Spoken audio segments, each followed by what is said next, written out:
Hey, everyone, this is Andy Hall. You may call me Dr. Kennard. This is the Disappointed Cat Morning Show. Stories we're covering today. Evangelical ministers afraid to talk about the vaccine because of their congregants are just QAnon nuts. COVID scam in India. Sure, there are many COVID scams in the world, but this one is pretty egregious. Rioters and social media, the rioters, the insurgents from January 6th, and America the Beautiful, America, July 4th. There are fireworks, there's apple pie, and of course, mass shootings. A lot of mass shootings. Well, I mean, there's a lot of shootings, and when you clump them all together, it's a mass shooting. Let's do something funny, right? And if you're watching on Facebook, on the Laughing in Disbelief Facebook page, I cannot interact with you in the chat. If you come over to YouTube, to the Laughing in Disbelief YouTube page, you can join us and interact with us, basically. All right, let's do something funny. Capitalism is ruining our music, 'cause profit always needs to come first. There's no way to survive as a beginner artist, so your energy goes to unrelated work. For every Skrillex or Billie Eilish, there's a million people biting at their heels, 'cause it takes time and focus to self-actualize. But you could profit if you just steal any unconventional new hit song. Becomes the brand new pop culture ideal. There's thousands of musicians all around the world strive for profit instead of saying something real.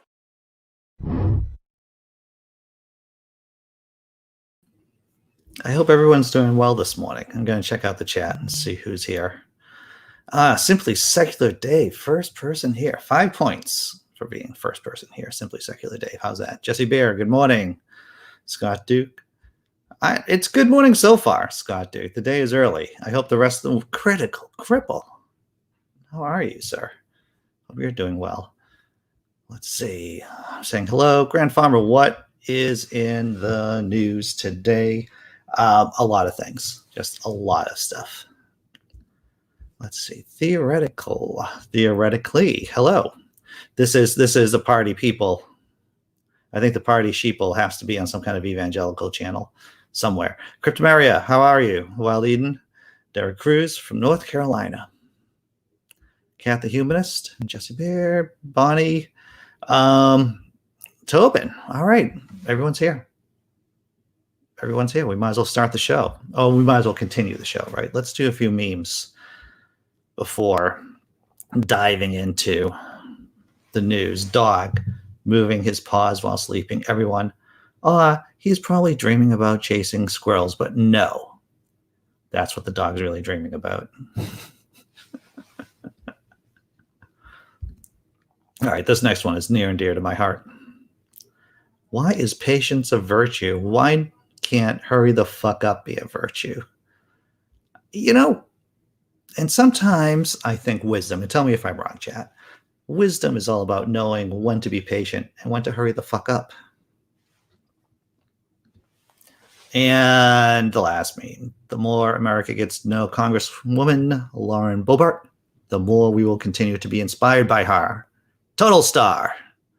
Very Trumpian kind of tweet right there, Matt Gaetz.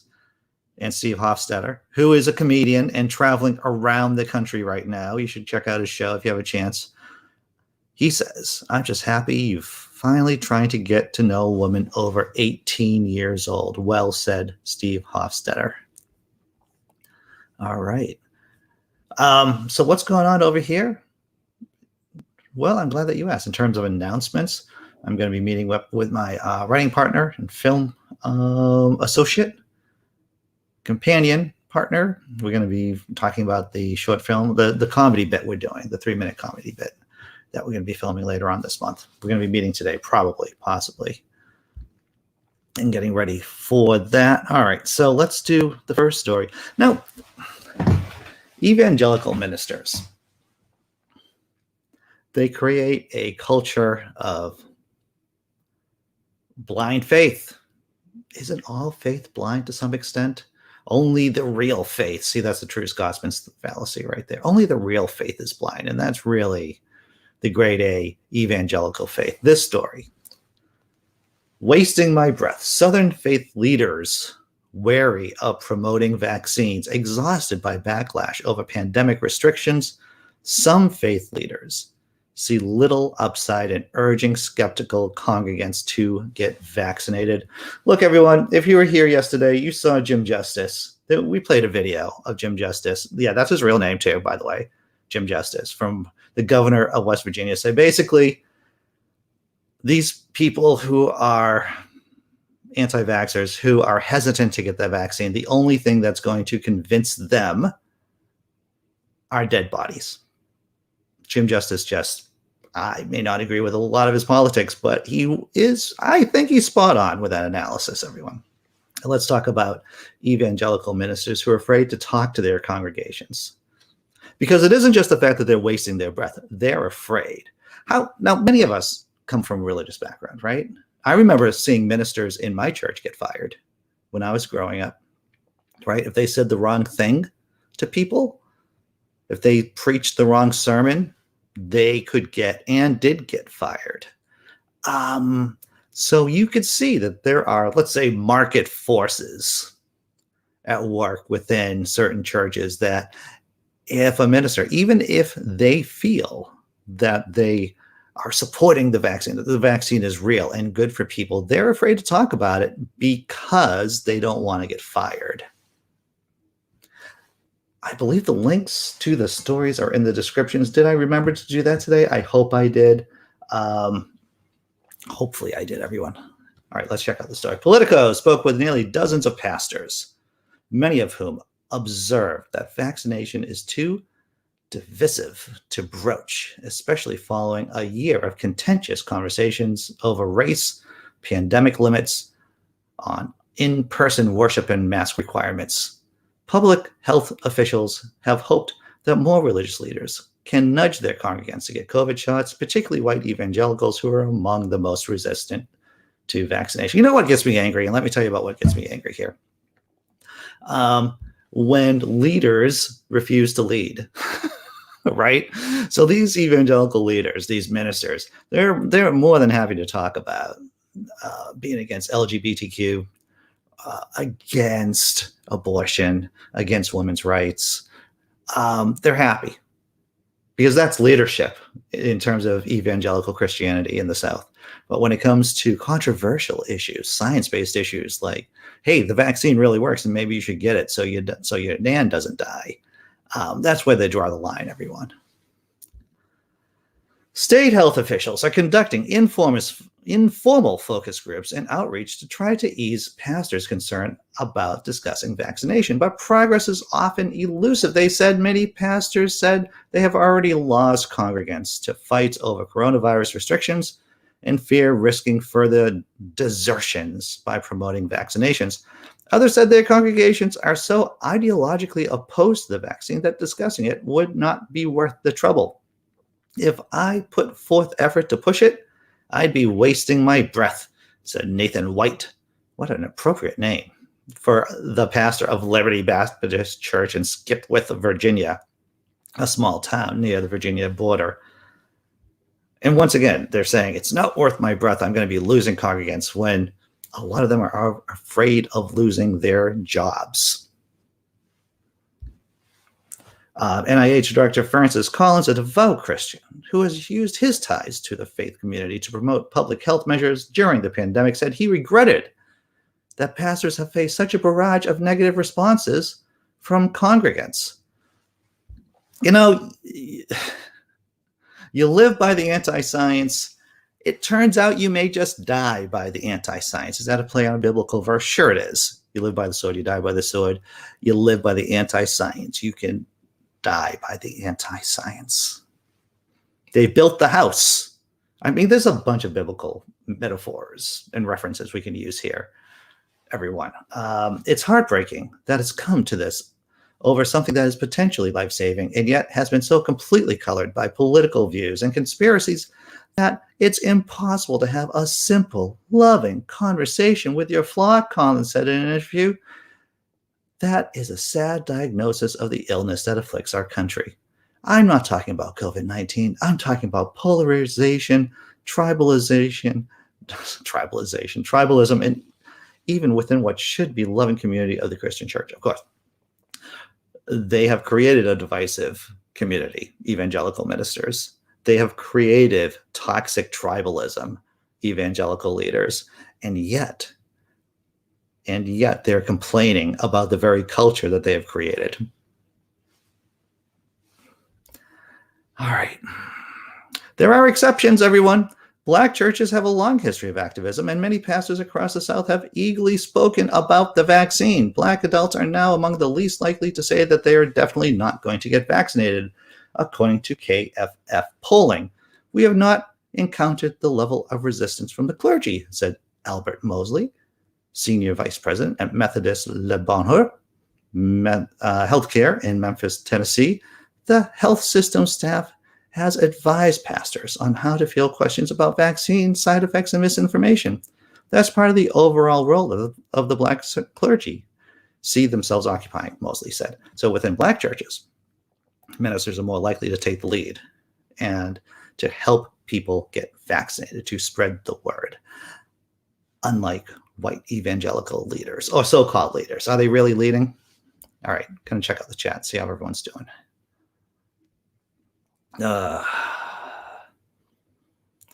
Good morning, Lee. It's good to see that you're here. Glad to see that you're here. Let's see. Checking out everything. An anti-theist here. I, too, am an anti-theist and a humanist at the same time. Yes, it is possible to do. All right. Isn't this literally abdicating moral responsibility? Well, yes. Critical cripple. White evangelical ministers who won't talk about the benefits of getting the vaccine when they believe that the vaccine, when they know that the vaccine works, that is an abdication of moral responsibility, to say the very least. Oh, you like the Rick and Morty dolls? I just saw the latest couple of episodes of Rick and Morty. Worth watching, definitely. But yeah, white evangelical leaders in the South, you can't really call them leaders. You can call them ministers, maybe fear mongers. They just seem to act like fluffers in a way. They just seem to want to massage people, right? They don't want to lose their jobs. Because how difficult is it to think about it like this, right? You create this toxic community of white evangelical Christianity all around the South. You decide to color outside the lines of the Southern Baptist coloring book and start talking about things like, oh, the vaccine works. And maybe you should get maybe you should get your jab. Well, suddenly you get fired by your congregation. And now, when you're trying to get a new job as a minister somewhere, that reputation follows you around. So it's unlikely for you to get another job. So there are reasons why they're cowards. And let's face it, white evangelical ministers who know that the vaccine works, who don't preach it, they are cowards. Just cowards. Fluffers for sure. John Hudson. No, Kate, the humanist. I did not take the dolls or the figures out of the container. These are firmly still. This is an unopened box here, Rick and Morty, and I've not taken them out. They are safe. They are safe here. All right. There is no Andy Hall. There is only Dr. Kennard. That's right. There's only Kennard. Cat the Humanist says, I have deep bookcases with my books in the back, art pieces and fossils. Oh, that's cool, huh? All right. You want to do the next story? Let's do the next story, everyone. Let's see. What do we got next? Thousands thought they were getting COVID vaccine. They were injected with salt water instead. Yep, this is a true story. Not only were people they weren't getting the COVID vaccine. They thought they were getting the COVID vaccine. They were just getting a saline solution, and they were paying in cash for it too. We've covered the catastrophe of COVID on the subcontinent in India. Prime Minister Modi's incompetent handling of the crisis. We've talked about some Hindu priests advocating washing in cow dung. Yes, we covered the story a few months ago, I believe, that there are centers where Hindu men will wash themselves. And these are doctors we're talking about too. Some doctors, some health professionals washing themselves in cow urine and dung. When you look at the Black Death back in Europe during the Middle Ages, there are all kinds of wacky cures, air quote cures, right? People didn't know really. They just came up with cures that never worked. So the population of India is desperate. And thank my fictitious God, the invisible hand of capitalism came in and a bunch of scammers decided to rip people off. Being sarcastic, of course, right? Let's take a look. Links in the description, everyone. New Delhi, CNN, thousands of people have fallen prey to an elaborate, wide-ranging scam selling fake coronavirus vaccines in India, with doctors and medical workers among those arrested for involvement, authorities say. Now, you can say, this is what makes this story so sad, to tell you the truth, is that you can just say they're just some hucksters, right? They're just some grifters, you know, people like Alex Jones or the Amazing Atheist, or, you know, oh, did I say that? Yeah, I guess I did. You know, people who are just grifters. But these are medical professionals selling people fake COVID-19 vaccines. At least 12 fake vaccination drives were held in or near the financial hub in Mumbai, in the country's western Maharashtra state, said Vishal Thakur. Geez, I almost got those names good. A senior official of the Mumbai Police Department. They were using saline water and injecting it, Thakur said. Every fake vaccination camp that they held, they were doing this. An estimated 2,500 people were given fake shots. He said the organizers charged their victims fees for shots, earning up to $28,000 in total. We have arrested doctors, he added. They were using a hospital, which was producing the fake certificates, vials, and syringes. I just want to repeat the level of this graph, of this grift here. We arrested doctors, he added. They were using a hospital, which was producing the fake certificates, vials, and syringes. So far, 14 people have been arrested on suspicion of cheating, attempts at culpable homicide, criminal conspiracy, and other charges. More arrests may come as police continue investigating other people involved in the scam, he said. Fake vaccination drives took place during the late May and early June, according to CNN affiliate CNN News 18. Authorities began investigating after some of the scam victims, suspicious of the vaccination certificates they received, reported it to the police. One of the fake drives took place at a housing society, but none of our members got any symptoms, and we also had to pay in cash, said one resident there, according to CNN News 18. At one point, we doubted it. Yeah, I know when I got my second jab, I had symptoms. I was curled up in my car, and then I slept for like maybe, I don't know, 15 hours or so after the second jab. What a level of intricacy of the scam. They were doing it at one of the places. They were at a hospital producing fake certificates. In June, Prime Minister Modi announced a centralized vaccine drive in which a significant proportion of doses would be provided by the central government to states for free. Soon after, the country administered a record 8 million shots in a day, a gladdening sign of the systems of the program's acceleration, said Modi. So far, more than 62 million people, but that's only 4.5% of the country's population, everyone, have been fully vaccinated. That's how big India is. What is it? Over 1 billion people. So even when you have 62 million people vaccinated, that's more than the population of England, right? the Indian government's been able to inoculate more than the population of England, but yet that's just a drop in the bucket. That is just a drop in the bucket, and that's the size of the problem the Indian government's handling right now or facing. All right, you can check out the chat. See how everyone's. That's it.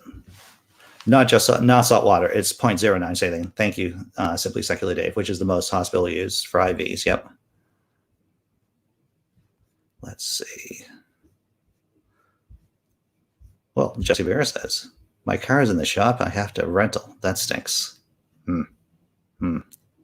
Sorry to hear about your car. My car is literally, I only have one piece of duct tape on my car.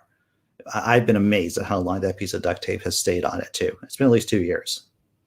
Hey, Dragons in Genesis. I hope you're doing well. You know, Dragons in Genesis, you should come on the channel again. We'll talk about, I don't know, crazy Bible stuff. All right, so what have we gone over so far? Ministers, white evangelical ministers, being afraid to talk about the benefits of the vaccine because they don't want to lose their jobs, and they're just afraid. And we talked about the COVID scam in India. All right. I'm going to do the halftime tummy rub show, everyone. Halftime tummy rub show is when we do something completely different. Yeah, that's a Monty Python reference. We're going to do something completely different. Please like the video. I have a note here from Simply Secular Dave. Ask people to like the video, Andy. So that's what I'm doing. Please like the video. And like I said, it's time to do something completely different.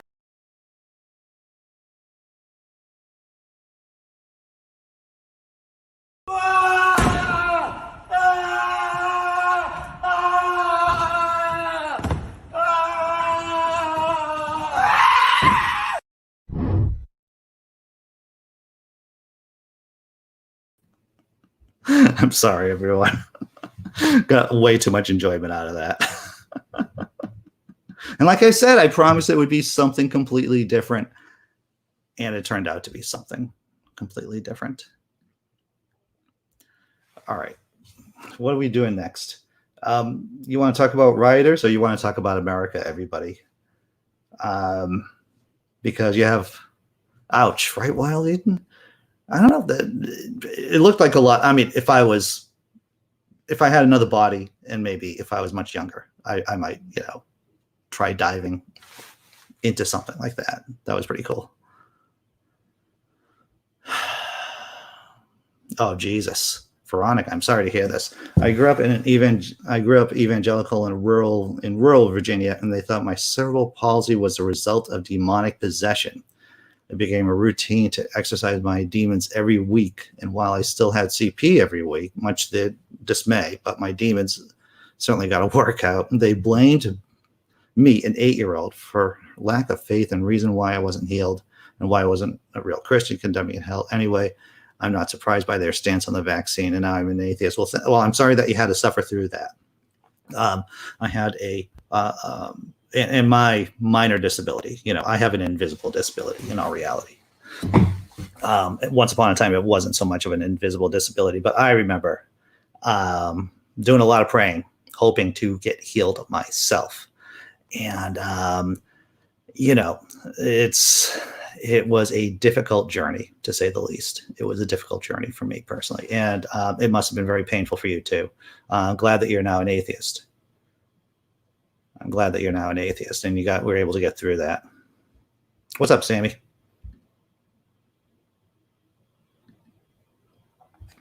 All right, checking out the chat here. What's up, KCA Randy? Glad to see that you could make it this morning. See, my camera's a little off, everyone. You can see a little bit of my blackout curtain. See, I'll just move it around. Demons need exercise, indeed. All right. I think we're going to go. This is going to be a quick story, everyone. It's going to be about July 4th. I don't know if you've heard about it. Let's do a poll first.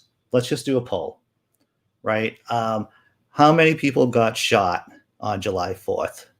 Now, if you already know the story, if you already know the number, don't tell it. Don't write it. But guess how many people got shot in the United States of America on July 4th? And I'm going to give you a hint. All right, it's not a two-digit. It's not a two-digit number. It's in the low three digits. Low three digits. Oh, you already know the number, Tesla Ranger?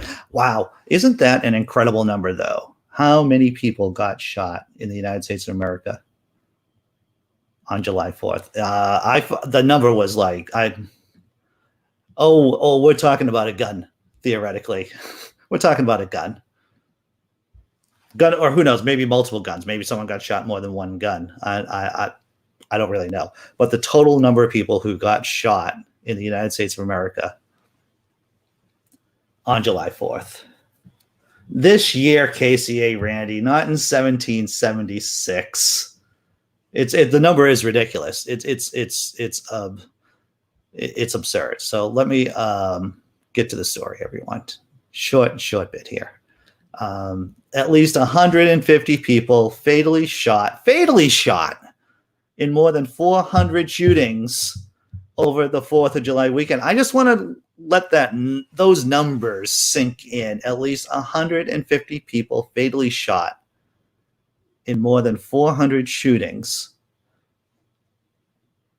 over the 4th of July weekend.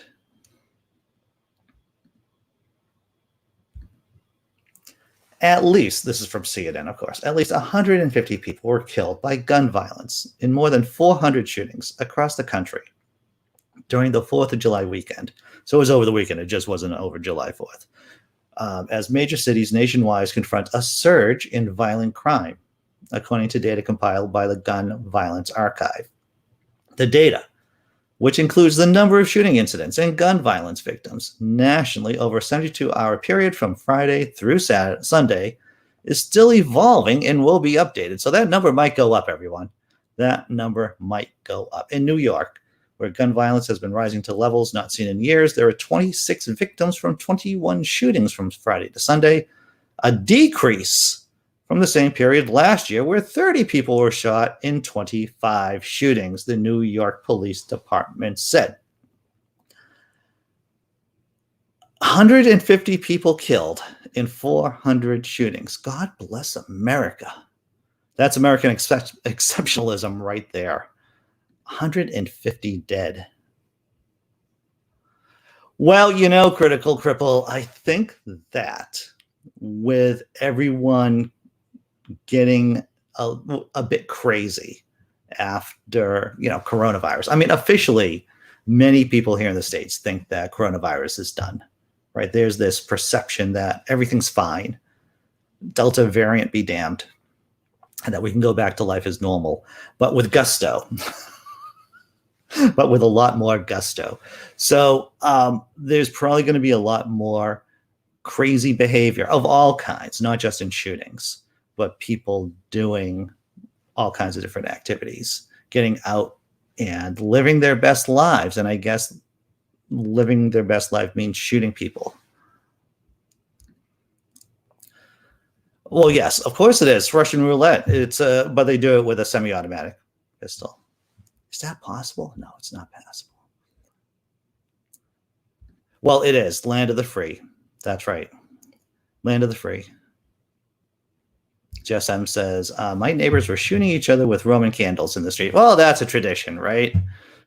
The fireworks are brutal here, and it's a rough city, so I'm never sure if it's a gun. Well, that's the thing, too. When I was living in downtown Brockton, you would hear pops, right? Pops. This is back during the 80s.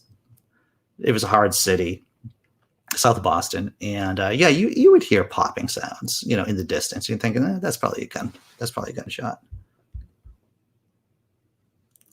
Check out the rest of the chat. Dragons of Genesis says, those are rookie numbers. We need to get those numbers up to America the Beautiful numbers. John Hudson, I only shot my gun twice in the hood last week. I guess is that good? Is that a personal best? Do you usually shoot your hood several times, John Hudson? Wild Eden, similar attitude emerging in the UK. I'm sorry to hear that. All right. So yes, 150 dead, over 400 shootings here in the States on July 4th weekend. What I'm glad that CNN stopped doing, for a while, if you were watching CNN, they were talking about bloody summer, bloody summer, that they were as if they were branding the entire summer with this apocalyptic name, title, bloody summer. They finally stopped it. Someone must have said, you're not helping. You're not helping CNN when you're just branding the entire summer as being bloody. All right, let's do the last story we're going to be doing today. We're going to be doing this. Here we go. At least 49 people charged with the Capitol insurrection are accused of trying to delete images, videos, or texts from their phones and social media accounts, according to the report.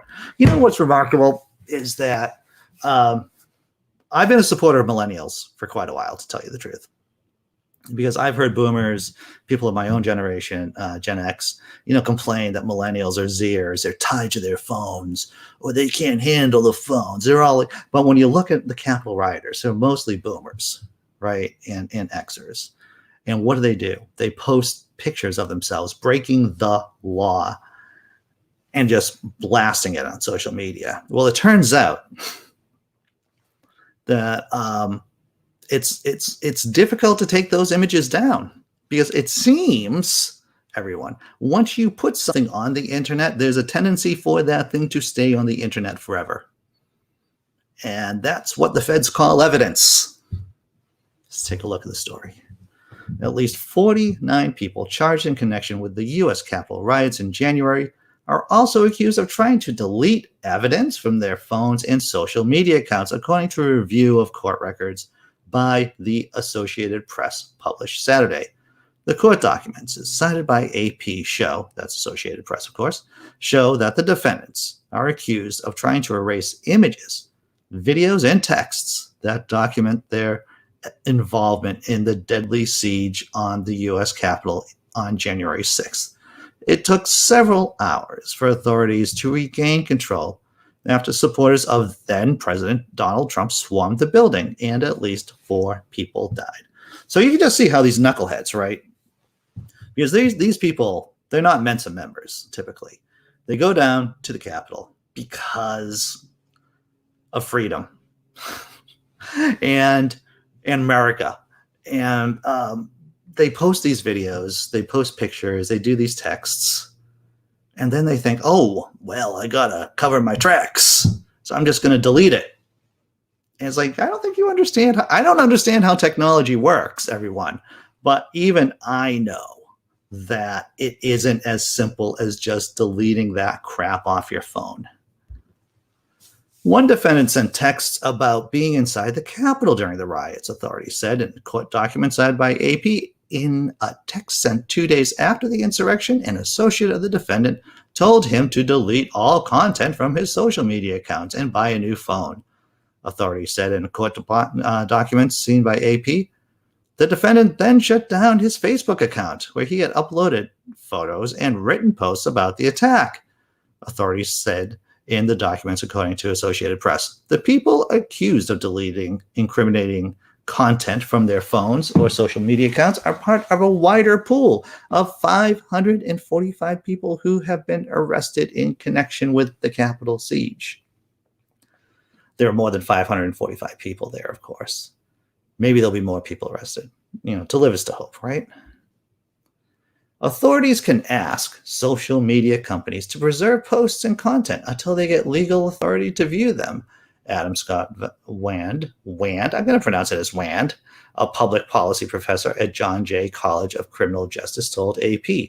Meanwhile, Joel Hirschon, a criminal defense lawyer in Miami, told AP that metadata, hidden information within media files, will show whether social media material was modified or deleted. What? It isn't just simple as deleting your account? That evidence is still there? Chuckleheads. Idiots with bad intentions. That's right, Casey, Randy. Okay, so everyone knows that you should have, there's still burner phones, right? People still use burner phones. Like when you want to do something shady, you use burner phones. I'm Dragons in Genesis says, I'm guilty of that. Posted photos on Facebook of my girlfriend and I breaking into an abandoned jail. Oh man, now you're gonna get arrested for breaking into an abandoned jail. Grandfather, I'm a millennial that doesn't really use my smartphone for much. I use my smartphone all the time, right? I post pictures on Facebook. I tweet crappy jokes on Instagram, but I've only been, it's you got to think. You got to think before you do crap.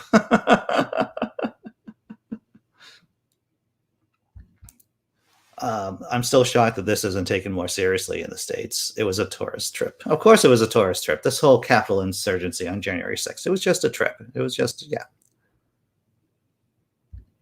The original content that we streamed during the riot has been taken down. Has it? Critical Cripple. I did not know that. All right. I think I caught up with everyone here. Well, today's well, I'm going to be honest with you. As many of you know, I have a sleep disorder. So a lot of the times I'll go to bed late and get up super early. Today, I actually went to bed late and I got up late.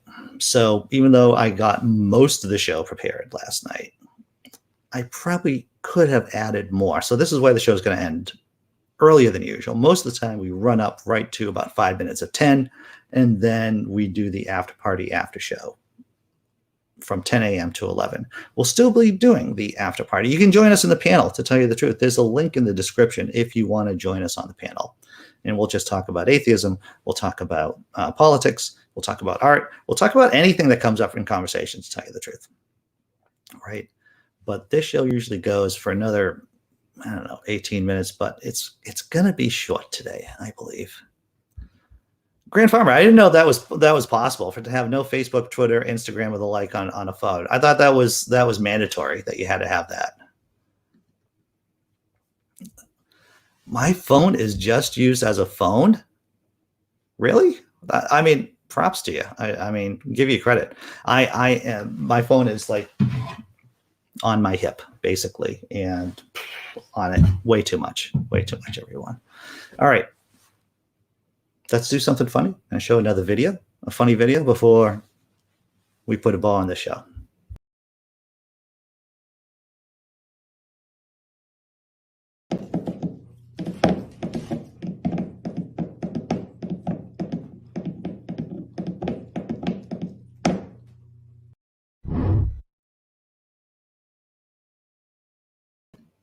The cat's going to pop. It's going to pop. And its owners, they will suffer. My cat, we have an automatic feeder. So the cat will stand. The cat is actually figured out, my cat Biscuit. She's figured out that if she stands, jumps up on the feeder, the automatic feeder, sometimes food will drop out of it. So every once in a while, we'll see her like jumping up on the feeder, getting some kibble. All right. That's weird. All right. Thank you. I'm going to do thanks. The passive-aggressive cat. Oh, yeah. Passive-aggressive indeed.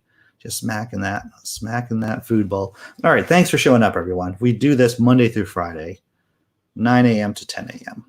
We cover the news. We talk about evangelical Christianity, toxic Christianity. They're the same thing, right? Evangelical Christianity and toxic Christianity. Yeah, they're the same thing. We talk about that. We talk about politics. We talk about what's going on in the world. And once again, we're doing the after party after show at 10. It's an open room. If you want to come on and talk, feel free. I'm going to say, I'm going to do the thank you video. Dee Parks is a new patron. Thank you, Dee Parks, wherever you are. I want to say thanks to my patrons. I want to thanks to the YouTube members. Once again, no ads. I still have to take off ads from the old videos, but there are no ads on new videos that I'm producing. This is completely viewer-supported content. Viewer-supported from YouTube members, from patrons. So this is, if you can contribute, please do. If you can't, please do not. Do not put yourself in financial jeopardy, no matter how wonderful and exciting the show is. and all the other shows I do on this channel. So, hey, I'm going to do the thank you video, and then I'll see y'all at 10 a.m. 10 a.m. 10 a.m.